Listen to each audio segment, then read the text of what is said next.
right. And what's going on? This is Wes from Your Car, Your Story, and I'm here with my man Brian. And today he's going to be talking to us about his experiences with racing. He's a professional RC race car driver, and he's going to be talking to us about the different various cars that he's racing, whether it be powered vehicles, or whether it be electrical vehicles. So Brian, man, hey, I don't want to take up too much of the time here, so the floor is yours. Just go ahead and talk to the people and let them know what's going on with these cars of yours. All right, hey, how you guys doing? My name is Brian Thomas. I live in Inglewood. Been racing RC cars for about 25 years probably. Started off with electric in the city of Gardena, racing at Ascot. From that, switched up to running Nitro A-scale car, which is this car right here. Okay. Basically, it's a 1/8 the size of a full-size car. It's four-wheel drive. That's why it has the belts. So basically, the motor drops in here. You have a first gear, then you have a 2-speed. So the car actually shifts to second, and it's all-wheel drive. Goes about 75 miles an hour. Wow. Has a lot of carbon fiber parts, a lot of aluminum. This car has been ran. That's why the chassis looks the way it looks, because on race height, the car is about 5 millimeters off the ground. Okay. And at high speeds, the car actually collapses and will touch the ground. The body that this car runs it's called a Lola body. Lola body? Okay. It's very aeroed out, so you have a lot of downforce in the front and a lot of downforce in the back, which allows the car to basically hold its edge going around the track.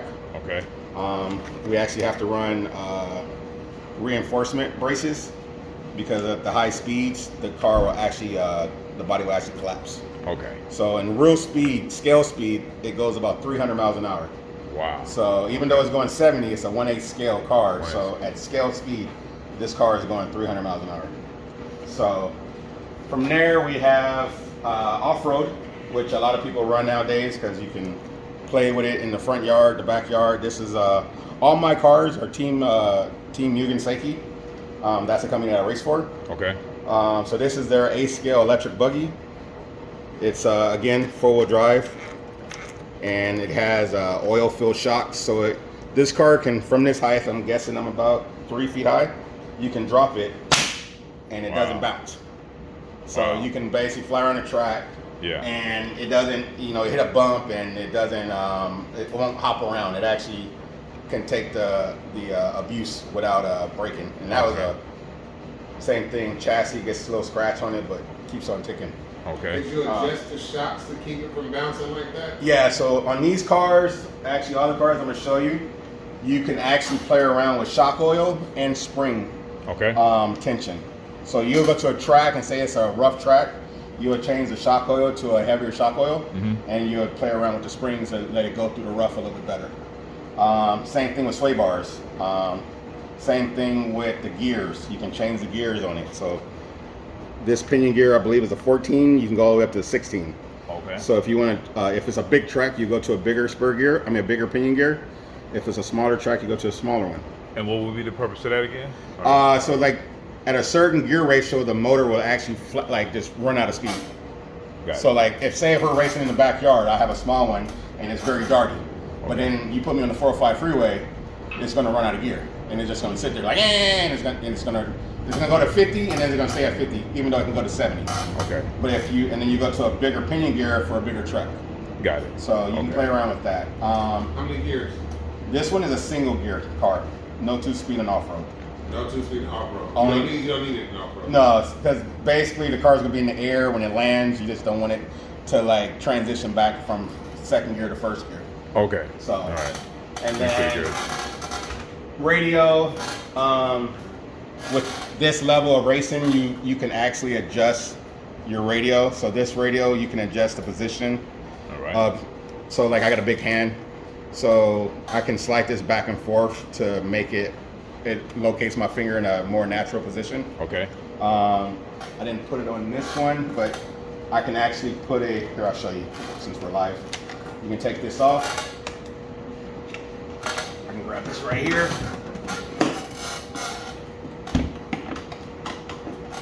called a 3D extension. All right. You put this on. Now I can adjust this. Oh, okay. So it feels a lot better in my hand. All right. So if this is more natural, or if this is more natural, then you can adjust it and lock it. Okay, depending on where you want it. Depending on how you like it. Okay, got it. So What's the screen going on at the top? Screen. So the screen shows basically. So right now, since I changed the remote unit, I have to adjust all these settings. All right. Right. So I hit enter. So now I can go to my steering servo, and I can add more travel to it, so the wheels turn more. I can go to my so that's steering. I can go to my throttle servo, play around with those settings. Okay. And a radio like this can hold about 22 cars. 22 cars. So right now this is an electric car. All right. Sorry. I can go to my sedan. This is a MTX7. This is a Nitro sedan. So basically you can name the cars so that when you're at the track and you're running multiple classes, you can switch over. So you don't have to buy multiple radios. Got it. So one radio, all 22 cars. Okay, Yeah. got it. So you come out cheaper. It comes out cheaper. Yeah. All you have to do is buy a receiver. Receiver is what allows the car to talk to the radio. They're like Okay. $60. 60 The bucks. radio is about $500. So Man. you pay this once, Yeah. and then you just buy a receiver per car, and then you can name it. Okay. And all then right. it allows you to set up all those different functionalities Yeah, per car. per car. So I can pick sedan and add steering, but then when I switched to the off-road car, I didn't add steering to that one. I just did it to the sedan. So it Okay. keeps everything separate. And so then you have a next form is electric on-road. Electrical. And all the cars I have here, honestly, besides the big Fisco car, is all forward drive. Okay. Forward drive cars are easier to drive because you're pulling from the front and you're pushing from the back. A two-wheel drive car at these speeds are real hard to control because everything's from the back and you're just steering on the front. So a four-wheel drive car is just easier to drive. Got it. Even on like a one-scale car, a four-wheel drive car is easier to drive. Okay. So they usually come in full. You don't find any two-wheel drive. Nah, mostly two-wheel drive off-road electric, which is a smaller version of this. So this is an 8-scale car. I don't even have a 10-scale car in here, but it'll be a smaller car, so it's easy. Once you go pretty big in size, the four-wheel drive car is easier to drive. It's either? Okay. Yeah, and same thing with here, sway bars, shocks, Yeah. pinion gear, spur gear, chassis is all carbon fiber. Okay. Same thing. This one sits about 4 mil off the ground. So at high speeds, by the car rolling over left and right, you normally rub the sides of the chassis. Okay. Those will normally touch the ground. This car itself takes a sedan body. Unlike the 8-scale car that had the Lola body, Yeah. this one has more of a, say, 4-door Honda Accord body. Yeah, that's real light. Yeah. And the same thing with high speeds, you have to run stiffeners. Okay. And this is basically tire dust because even though the tires are rubber, Yeah. they do deteriorate. Yeah. Okay. So, and from there we go to fifth scale, which is a two-wheel drive car. Two-wheel drive car. This two-wheel drive, this one runs on 87 octane with a mixture of oil. So basically a weed whacker motor. Okay. Wow. The cool thing about these cars, I always try to show people, so those cars have more of a friction brake. Okay. This one has a hydraulic brake, like a real car. Like a real. So this tube right here actually has brake fluid that runs to a caliper that's on the inside that actually hits a rotor and makes the car stop. Almost like a disc brake. Yeah. But not quite. So basically, let's see, front brakes are, it's been a while since I messed with these cars. This is front brake.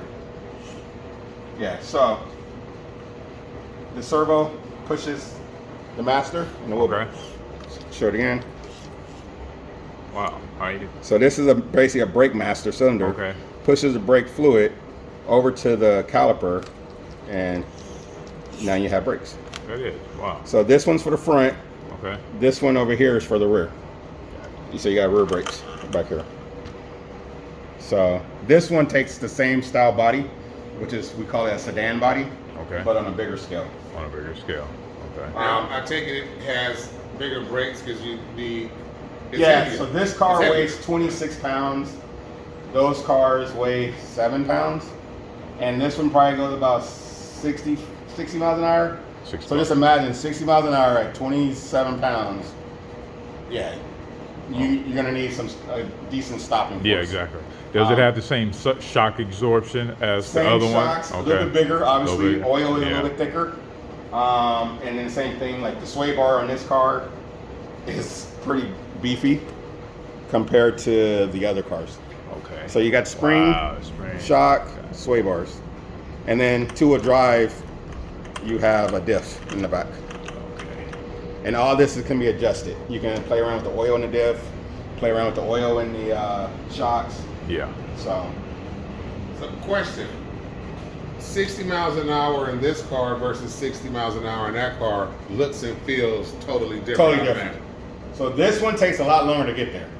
Okay. You can go about 60 miles an hour in that car in probably about 2 seconds. This car is going to take a lot longer to get because you got to move that 27 pounds. Mm-hmm. Okay. And then these cars, here's a motor for one of these cars. This runs on, so this is a carburetor. Take this cover off. Sorry. That's all right. Here, we're going to grab another motor. So here's a carburetor. So basically, this is full throttle. Okay. This is closed, sitting at idle. Air comes in here. Exhaust comes out here. This is the flywheel, which spins the drivetrain that makes the car go. Yeah. And this motor runs on nitromethane. So it's Nitro. 25% nitro. The rest is methanol and oil. Okay. So there's no oil pan. There's no... Is it one piston? One piston, single piston. And the fuel has the oil that lubricates the motor that allows it to run. Okay. And at a normal race, you got to show up with at least 2 of those. Two motors. Two motors. Okay. Because they can blow up.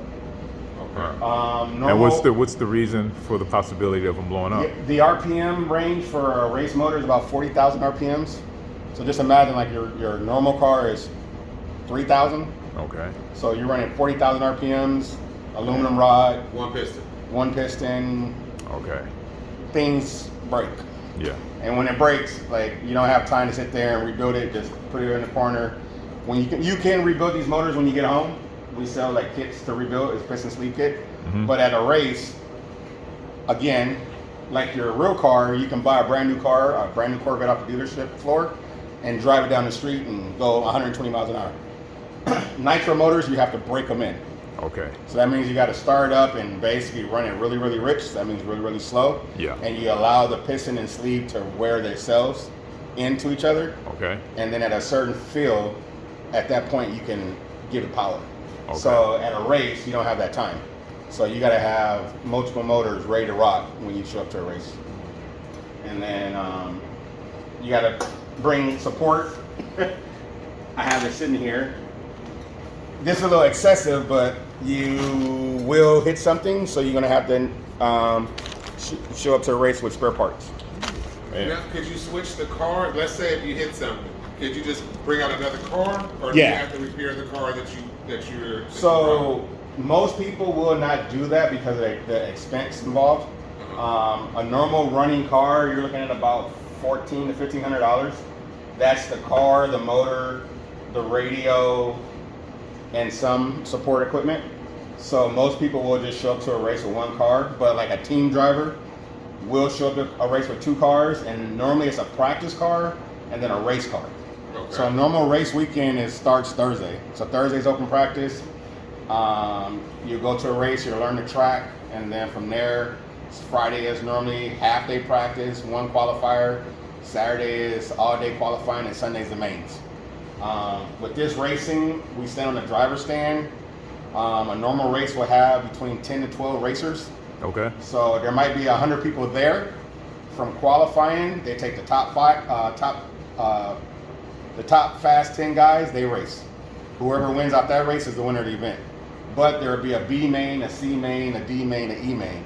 So there's guys who will show up and race someone like myself, who are just hobbyists, where they're just showing up to hang out and race with their buddies.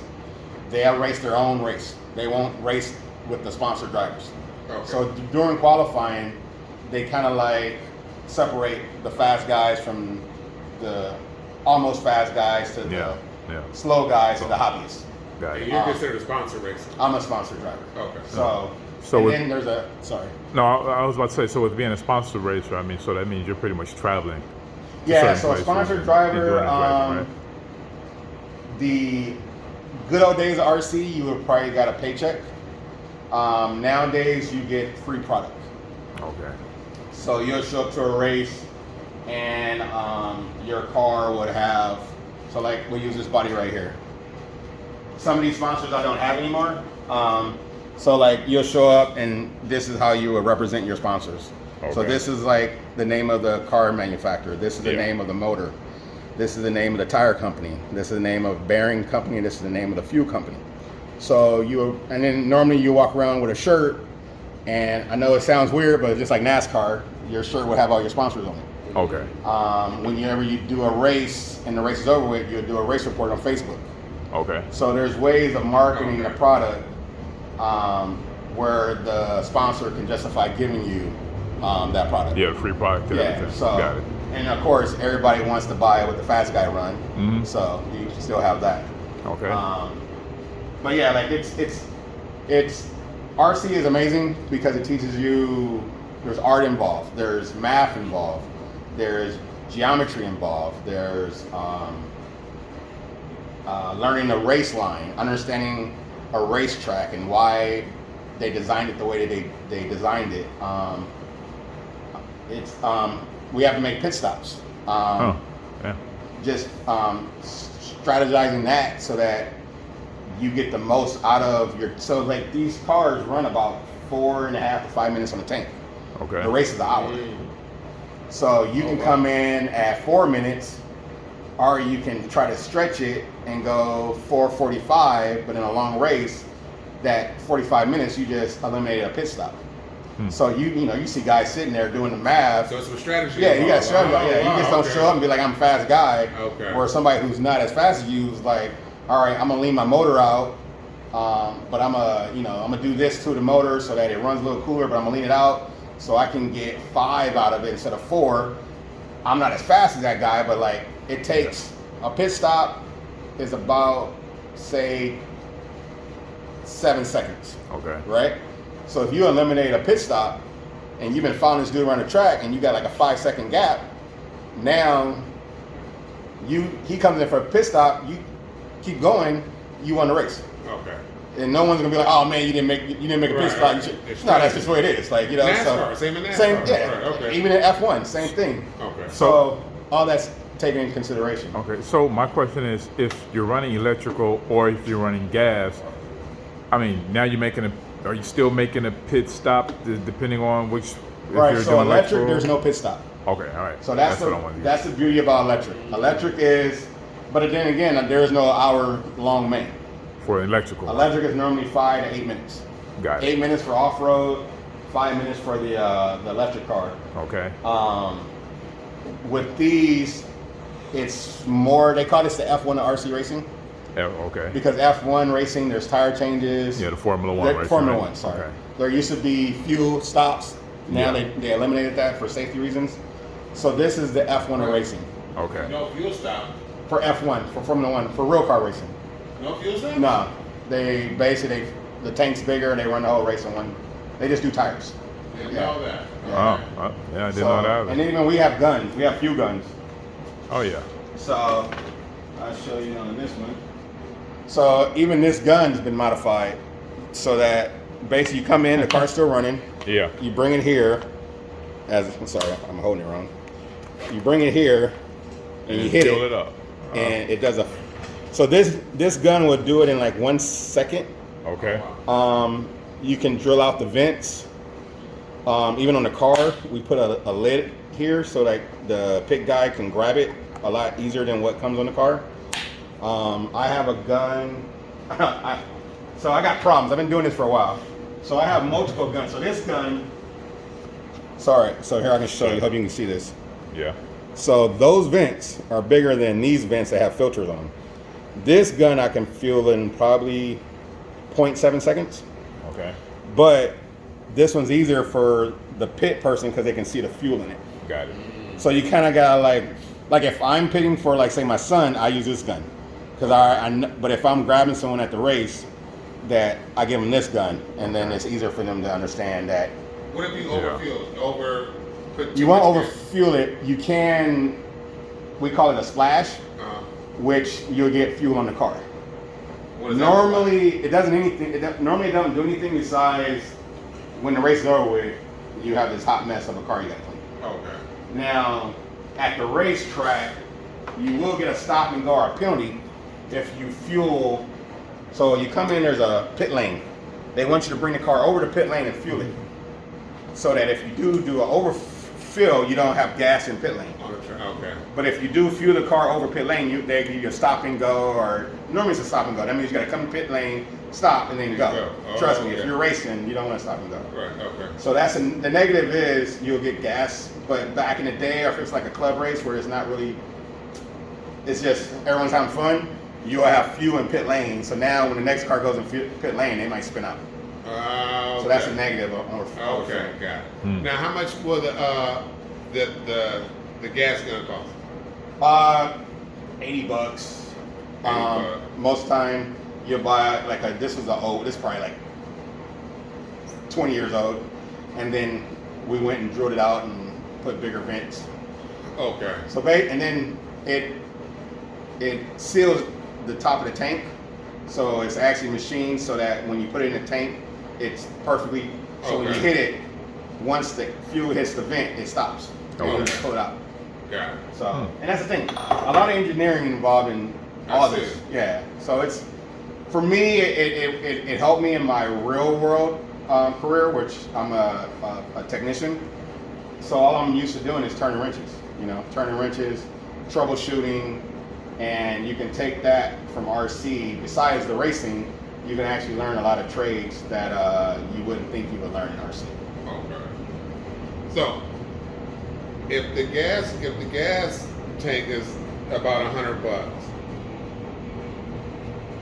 what's the cost of everything else between the wheels? I know you mentioned the control was about $600.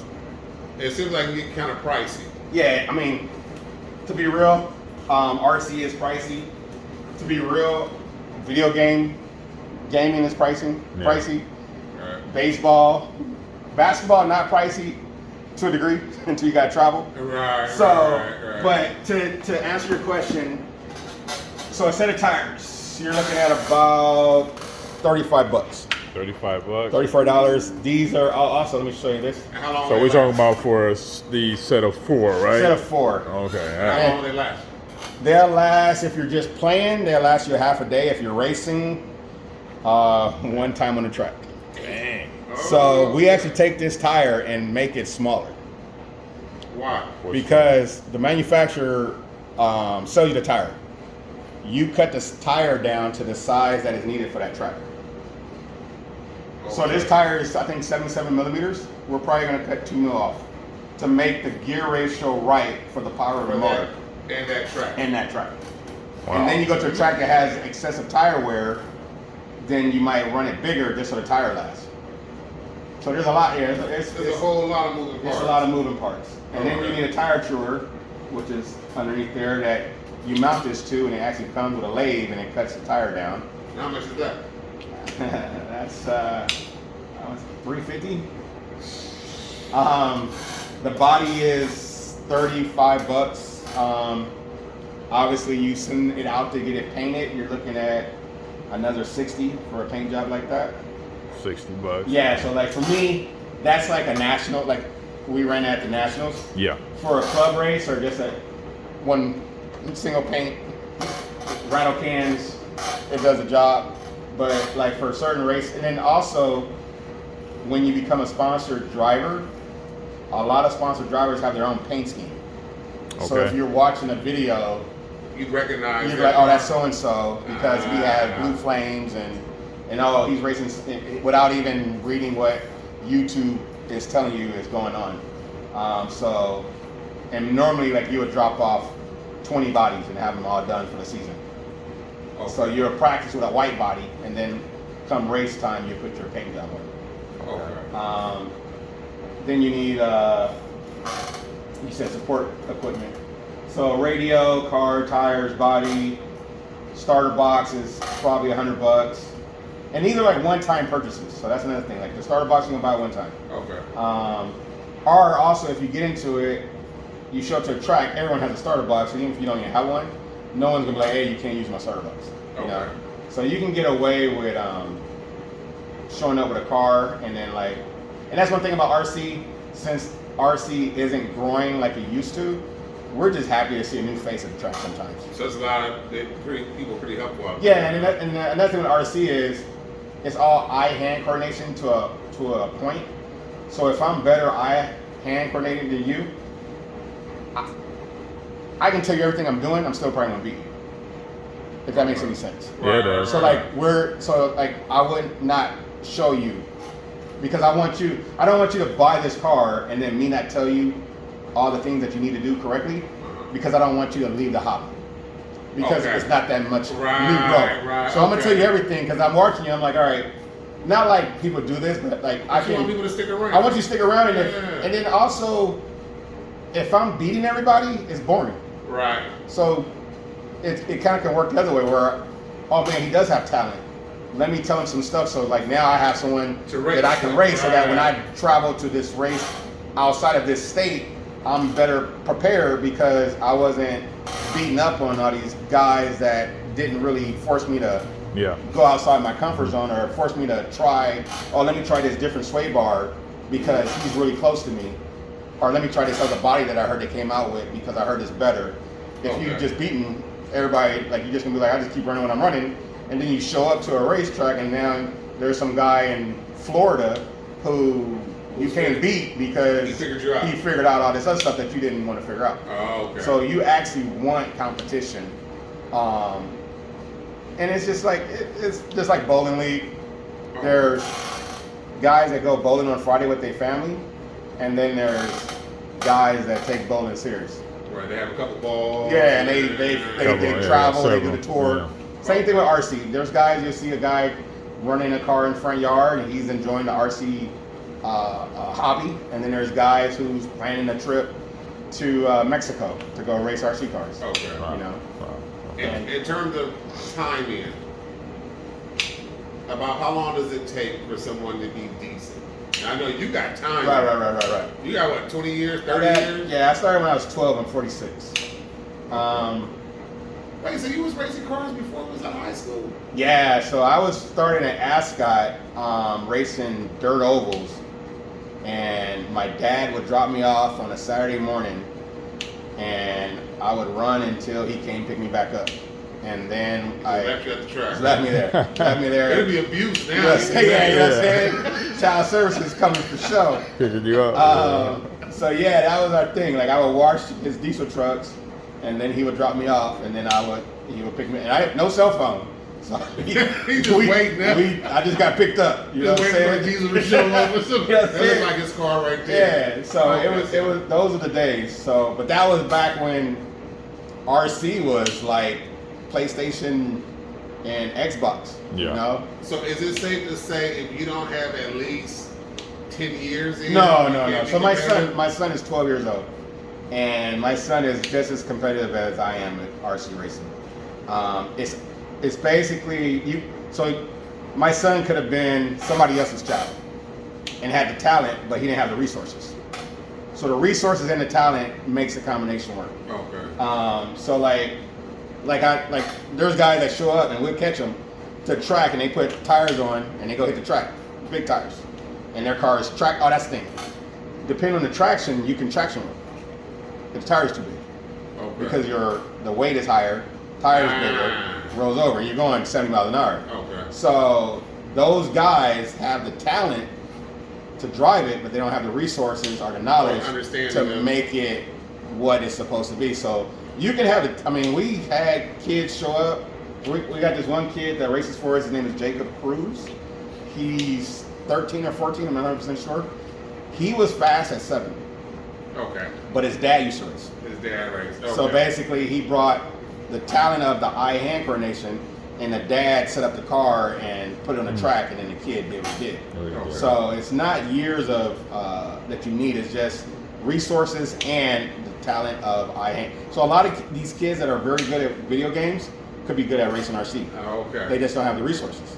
Okay. You know, and have you ever seen a situation where you had a kid that didn't have the resources, but you saw at first time you saw him, be like, he has potential. I've handed my remote to my car to kids to see if they really have it.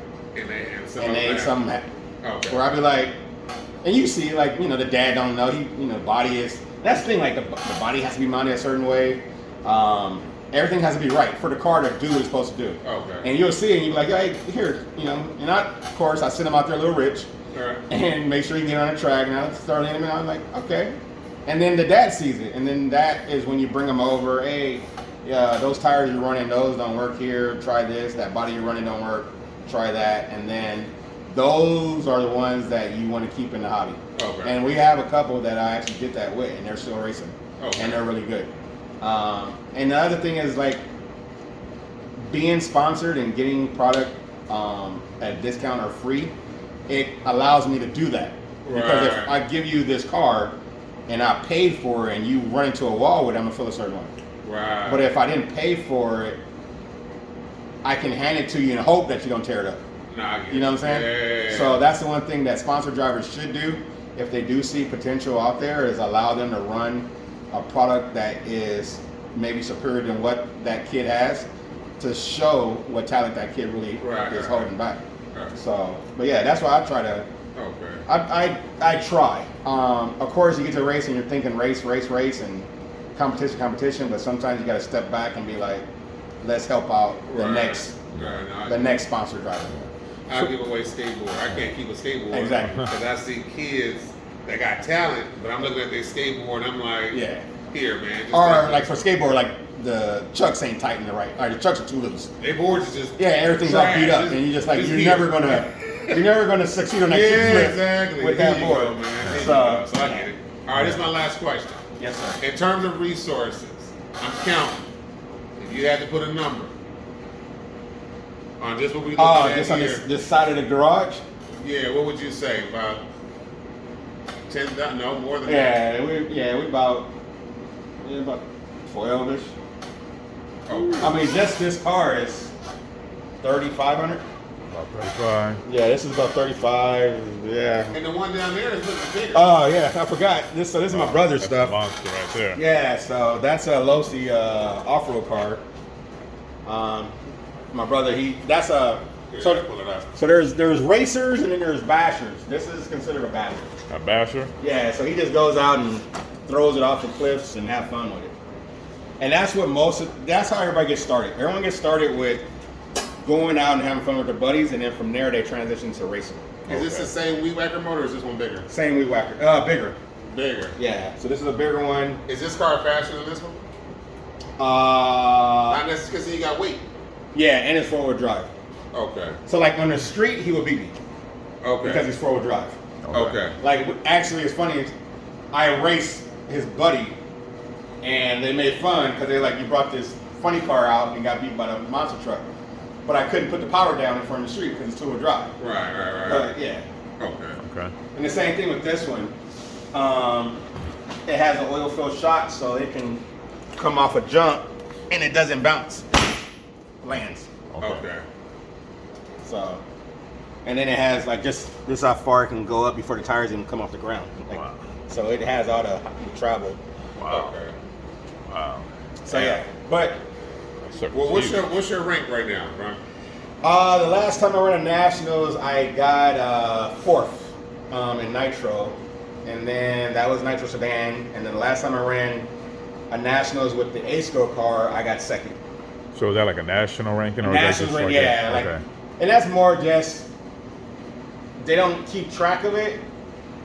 Yeah. I think they used to probably like in the early 2000s. Now it's just a conversation. Okay.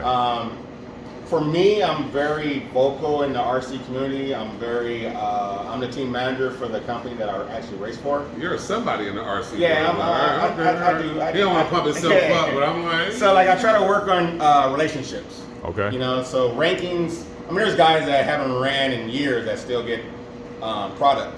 Yeah. Because they're still pushing the brand and pushing the hobby. Okay. For me, right now, I'm trying to bring up the next generation. All right. And that's with my son and then another kid that's on the team. And with the price of land, RC racing is going to become very interesting. That's the negative. So like for one of these cars, the track has to be asphalt. Yeah. And it has to be flat. Has to be flat. And an average asphalt track, just to pour the asphalt, you're looking over $100 grand. Wow. Wow. For an RC car. We used to run in parking lots. Now with everybody in insurance, a lot of buildings and stores don't want to have guys on their parking lot on the weekends. Yeah. So you fighting that. Yeah, I don't blame them. And then the land, like even if you were to go out in the outskirts of like San Bernardino, Yeah. you know, back in the 2000s, you know, that was land that nobody wanted. Now that land out there, a 2-acre lot of dirt is $1 million. Wow. Charging $20 to go practice, you're never gonna make it work. Right. And then you kind of understand why people from less fortunate folks, Right. it's difficult for them to be competitive in it. Yeah, it's very hard. Like, I mean, to be competitive, you got to go practice. Right. You got to wear out equipment. You Yeah. got to wear out tires. You got to wear out bodies. You got to wear out motors just to, you know, get that brain memory. Yeah. You know, and then that's why off-road, which is off-road, that one's off-road. This one is a little bit more popular than on-road because you can go practice in your backyard. Right. Yeah. I can take this and run up and down the street. Yeah. I can't take any of those cars and run them down the street. Okay. You know, like this one, I run up down the street. Now I got to take all the bearings out, clean out the bearings. This one has belts, so all the grit and dirt gets in the belts. Take out the pulleys. This one, it doesn't have all that. Okay. So, RC is for me. It's been a great hobby. Yeah. Even though I'm big and fluffy, I didn't take the sports. RC was more of my football, and I'm still doing it at 46. All right, man. Like in 2 weeks, I fly out to Fort Myers for a race, and I'll be racing out there. So yeah, it's worked out for me. Okay, well. And I just want to say one thing. I know RC racing is very, very, very popular on Watts. I'm being funny. That's the other part. Said, yeah. You being from Watts. Yeah, a lot of people don't know that. Yeah, I grew up in Watts. I grew up. I grew up in the riot capital of America, and to do what I do and come from there, it just shows that once you expose someone to something, their talent can, push them over. Yeah. But just the exposure, like I would have never known. Actually, a funny story. My dad went by the Carson Mall, and they were racing, and he had called me. No, he had came home and was like, "Hey, I went by the mall, and they were racing RC cars," and that's what got me into the Nitro racing. Okay. Before that, I was just racing electric. Yeah.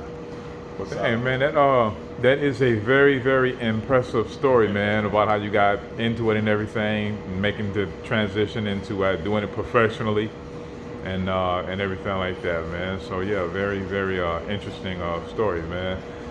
So I mean, dang, you damn near pretty much summed everything up. I don't even think, and what our other narrator over there, I noticed too. Yeah. I mean, it was cool though, because I don't know much about the RC car. I mean, I had a little, Kmart special one a couple of times back in the day growing up, but after that, I never really, got into them or anything like that, man. So, as we wrap it up, man, is there any shout outs, anybody you want to thank along the way, or if there's any other, any social media outlets, anybody can get in touch with you, follow you or something like that?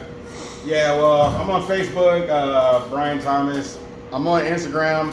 The sad part, I don't even know what my Instagram name is. I think my wife set it up. For shout outs, I want to say thank you for coming out and interviewing me. For my sponsors, I'd like to thank Mugen Seiki, Wallace, actually just short, Ben Wallace. I don't know if your followers follow basketball. Yeah. Ben Wallace actually has a RC company called Wallace Motorsports, and he sponsors Ben Wallace. He races.